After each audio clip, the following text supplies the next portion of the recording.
deeqdan oo ay maanta hay'adda SSWC oo wakiil ka ahayd shirkadda Hormuud Foundation ay gaarsiisay isbitaalka Xabeeb iyo xabsiga dhexe Xamar iyadoona loogu talagalay in ay ka faa'iideystaan bisha barakeysan ee Ramadaan awgiisa maxaabiista ku jirta xabsiga dhexe iyo isbitaalka Xabeeb halkaa oo ay ku jiraan dad dhimirka ka xanuunsanaya. Aamina Xaaji Cilmi oo ah agaasimaha SSWC ayaa ugu horeyn waxa ay sheegtay inay u mahadcelinayso Hormuud waxaana ay baaq u dirtay shirkadaha kale inay ku dayadaan shirkadda Hormuud oo muddadii 8 sano ee ugu dambeysay caawinaysay bulshada Soomaaliyeed. waxaan rabaa inaan ummadda caalamka iyo ummadda muslimka iyo ummadda Soomaaliyeed intaba u rajayno hadii Ilaahay yiraahdo Ilaahay cudurka iyo caabuqa iyo dhibaatada inuu naga qaado inta jiran noo bogsiiyo inta caafimaadka qabta caafimaadkooda uu sii waariyo intii dhimatana uu nooga naxariisto. Ilaahay waxaan ka baryaynaa inuu nooga dhigo wax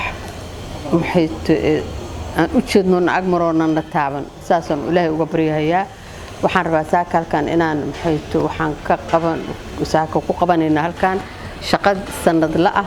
oo sanad walba aan u qabano bulshada ee naga kaalmeeyaan shirkadda Hormuud khayr Allah siiyo. muddadan dambe waxay sanad walba kaalmeynayeen dadka danyarta ah gabdhaha ganacsiga yaryar haysta oo u kabahayeen oo lacag ay siin jireen sanad walba dad gabdhaha maxaabiista ah gabdhaha dhimirka ka xanuunsan dad danyar ah oo ayagu xaasas oo masaakiina sanad walba Ilaahay xukunkii waxay ku soo aadi jirtay kuna soo aadaa bisha soonka oo barakeysan barakadaasan annaguna dadkii waxay noo dhiibeen dadka gaarsiinaa waqtigii aan hawsha qaban jirnay xoogaa gadaal baan uga dhacnay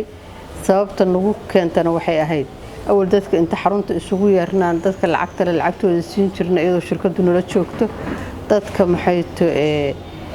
raashinkooda qaadan jireen dadka maxaabiista iyo dadka dhimirkana u tagi jireen waa soo salaami jirnay sanadkaas sanad salaameed buu noo ahaa marka waqtigaas aan ka faa'iideysan jirnay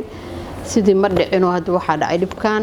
dad meel iskuuma keeni karo waxaan ka shaqeynaynay oo nagu qaatay muddo inaan lacagtii dadkii aan badinana dadkii oo meeshii aan 500 ka siin jirnay aan qoysaskii balaarino dadkii oo ka dhigno gurmad oo qoyskiiba aan siinay 300 awal waxaan siin jirnay sanadkii dhaweeyay 40 qoys baan siinay 500 40kii waa sii furfurnay oo waxaan ka dhignay 60 iyo 4 qoys waan $300 u dirnay lacagtii hadda shirkadii waxaan u dirnay in xawilaad loogu diro qofba telefoonkiisii intii marka aan hubsanaynay dadka inay gaartay ilaa anagoon shaqadii la dhameyn ma talaabo kale ma aanan qaadi karin alxamdulillah waa noo soo dhamaatay talaabadii xigtaan marka saaka qaadaynaa saad ku arkaysaan musawirada raashin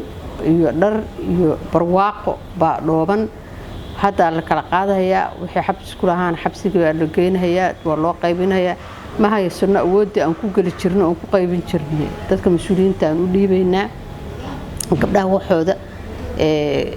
dadka dhimirka ka xanuunsanaana isbitaalkii team noo soo diray iyaguna waa joogaan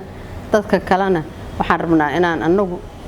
jeebkayga uga bixino oo aan qof walba hubsano gurigiisa in bajaaj loogu geeyo ma rabno dad inay isu yimaadaan oo dadku dhibaatoodaan maadaama numberku yariyahay 100 qoys ay tahay waa ka bixinaynaa hadii alla yiraahdo intaas waa intii shaqada activitieski aan wadnay waxaan halkaan rabaa munaasabadan inaan uga faa'iideysto in aan ugu duceeyo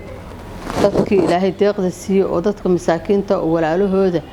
siiyay Ilaahay waxaan uga baryayaa inuu sharta socotana uga xijaabo miisaankoodana uga kafno qof walba lacag waa haystaa qof walba shaqo waa haystaa qof walba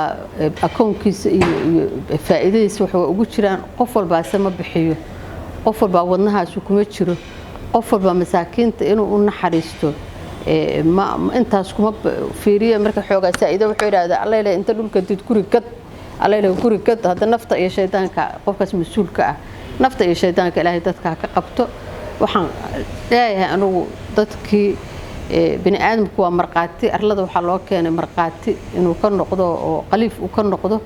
intii aan joogay halkan oo shaqeynayay waxaan marqaati ka ahay barakaad dhalinyaradaas iyo odayaashaas iyo mutacalimiintaas iyo aqoonyahanka ka shaqeynaya inay dadka u naxariisanayeen oo ay markii wax dhacaanba ay la gaarayeen marka saabaysan nooga astaahilin inaan u ducayno oo ilaahay u barino inuu waxooda u barakeeyo saabaysan nooga astaahilin inaan sheegno waxaan ama binicmati rabbika fahadith marka qofkii waxaysad kuwa dhargay oo waxaysto oo lacag haystoon in miskiin jira iyo in la baahan yahay midna ka warqabin marka wixii Allah idin barakeeyo dadka loo geeyayna ilaahay u barakeeyo annaga shaqeynaynana ilaahay xooggeega iyo shaqadeeda wax noo barakeeyo ilaahay barako baa laga bariyaa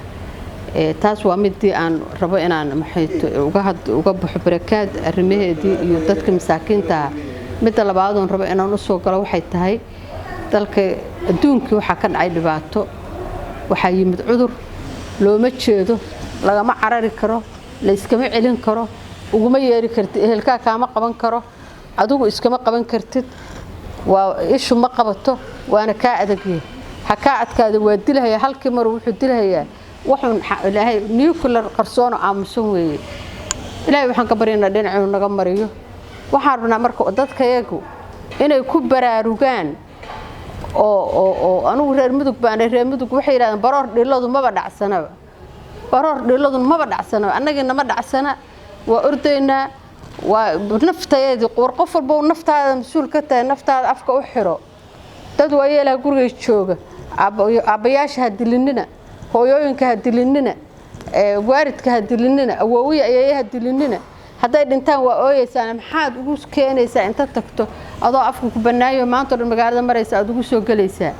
waa naloo sheegay Maamuc Jeer iyo sidoo kale taliyaha ciidanka asluubta Soomaaliyeed General Mahad Cabdiraxmaan Aadan ayaa si wadajir ah u sheegay inay aad ugu mahadcelinayaan SSWC iyo shirkadda Hormuud sida ay u caawinayaan bulshada Soomaaliyeed ee dhibaatada u nugul dadka si wanaagsan baa loo gariyaa qof walba telefonkiisa la qortaa lacagti waa la hubsadaa hebel ma tahay lambarkaas ma yahay markaas la diraa waa arin wanaagsan oo ku dayasho mudan leh arinta intaas laga sii kordhiyaan jeclahay waxaan jeclahay kalimadka shirkadaha kale waaweyn tujaarta inay ma aanan arag aan gurmadkooda ima muuqdo gooray ugu maaragtay u fidisay gabdhaha xabsiga ku jira xabsiga dhexe oo Soomaaliyeed nooc kasta ku xirnaadeen hay'adaas alaabta ka soo qaaday Hormuud Foundation ka soo qaaday gabdhuhuna ay soo gaarsiiyeen gabdhihii xabsiga ay gaarsiiyeen waan u mahadcelinaynaa hay'adii dhiibtay iyo gabdhihii keenay oo u soo lugeeyay oo waqtigooda qaaliga u dhumiyay waliba bisha soon ramadaanka falligeeda waqti adagna lagu jiro naftooda u biimeeyo keenay qalab aad u qurux badan oo gabdhaha anfacayana soo gaarsiiyay waa u mahadcelinayna dadkoo dhanna ha ku daydeen baan leenahay Soomaali meel kasta ay joogto ugu dambeyntii Aamina Xaaji Cilmi oo ah agaasimaha hay'adda SSWC ayaa ummadda Soomaaliyeed ugu baaqday in ay iscaawiyaan maadaama uu dalka qaybo kamid ah uu saameeyay roobabka guuga ah ee ku curtay gudaha dalka Soomaaliya istabiska la qaaday daawo male ka hortag buu leeyahay warafka hal xirto war ilaahay ha laga boqo war yaana la rogin war anagu ma haysano maxay alla weyn oo naga celiya maahane waxaan uga hortagna ma haysano laguma talagelin lama yaqaan qalabkiisu waa qalab aan adduunka wali soo bixin waxba la isku keenkeenaya war ilaahay baan idinku dhaarshay Soomaaliyeed afkiina xirta indhihiina qabsada is ilaaliya gurihiina jooga qofkii shaqaysanaya hay xanaaneeyo war qof walba madaxaaga mayrax ku xiro war qof walba afkaaga mara ku xiro war maxay tahay dhalinyaradoy dadka baraarujiya waxa la leeyahay dadka magaalada aaday qofkan arkaaba adaaba qabee afkaaga xiranta igala durug war reebaadiye miyatiin war ilbaxa war nafta jeclaada qof walba hadii xanuun qabto oo dhidido isbitaal la ilo orduu leeyahay maxaa isbitaalka ugu ordaysan afkaaga xiro maxaa isbitaalka ugu ordaysaa ilaali isdhowr gacnahaaga dhaqo war ilaahay ha laga boqo war dadka jilicsan yaan la layn marasta waa loo soo dhaamin jiray oo waa loo turi jira dadka jilicsan halaynina dad waaweyn baanahay guryahan joognaa yaana la layn maxay hal is ilaaliyo dhalinyaradu is ilaaliyo wiilasha carrada marayo gabdhaha dadka xoog lahow xoogaaga ku dil hooyada iyo aabaha iyo dadkiin faraha dhaqad meesha leedinka rabay adinku waxbaad dhageysataan waxbaad akhrisaan social media maxaa ugu jirtaan uga faa'iideysta sida fiican hooyo faraha dhaqo waa inaad hooyada faraha inay dhaqato hubsataa waa inaad aabaha faraha inay dhaqdo hubsataa waa inaad ilmahaad walaalka u tood u weyntahay inuu afka u xiran yahay hubsataa waa inuu dad kala fogaadaa meesha aad ku nooshahay inay dabaqeetay inay darin hoose tahay muhiimadu maahan waa saad u isticmaasho xaasaska dhaqaaleeya ilmaha dhaqaale hadda hadii guryuhu dumaan waaridka dhabarkaad saari lahayd oo xabadan oo ku rido wax xambaari lahayd oo waa la qaadi lahaa asoo xabadu dhacay ninka aad u jeedin ma afka uga xirtid ma adigu ilaalisid hal is ilaaliyo gacnaha hala dhaqdo afka hala xirto darisku ha isu sheego haddii qof dhinto waa la ooyay maxaa loo ooyayaa hadiiba la yiri ilaahayna aan barino hana laga hortago intaas waxaan rabaa inaan u sheego ummadda Soomaaliyeed oo wacyigelin ka dhigto waxaan rabaa dawladeeda Soomaaliyeed oo curdunka ah inaan ku ammaano siday u dadaalayso u shaqeynayso oo maxay ay taxadarka ugu jirto gobolada la aadaa isbitaalada la taagan yahay iyo dadka Soomaaliyeedna waa shaqeynayaan Soomaaliya awalba waa horan sheego waxaan waa isku taal baanu nahay ma kala go'no meel haday nabar nooga yimaado kan kale waa la xanuunsanay jir isku yaalaan waa isla xanuunsanayna waa ku ammaanantay dawladdu leadershipkeeda iyo hoggaankeeda iyo say u ordaan iyadoo soonta iyadoo dhibta iyadoo la rafaasay maalin walba la shaqeynaya habeen walba la shaqeynaya dalku istaanbay uu ku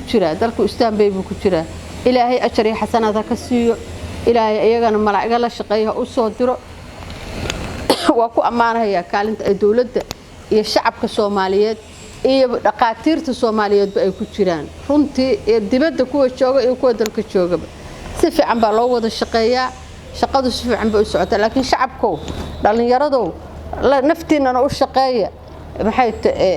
dadkiinana u shaqeeya dalkiinana u shaqeeya nadaafad ma hayno daawo ma hayno buufin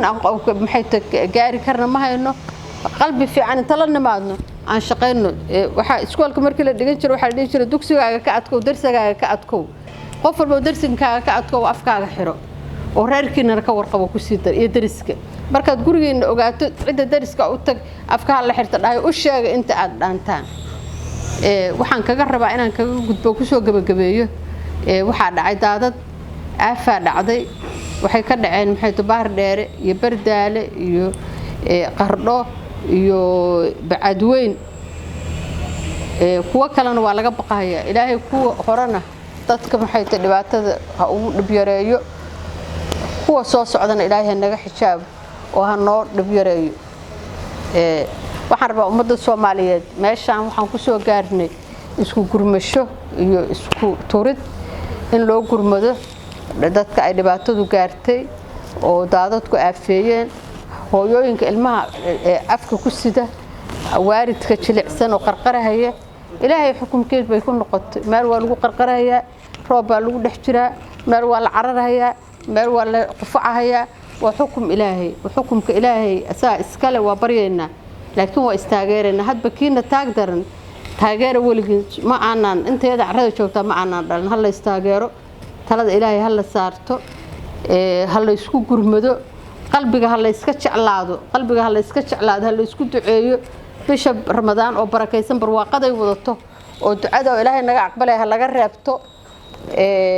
hal la dadaalo hal la isu gargaaro aan rajayna khayr iyo barwaaqo wabillahi tawfiiq wa mahadsantiin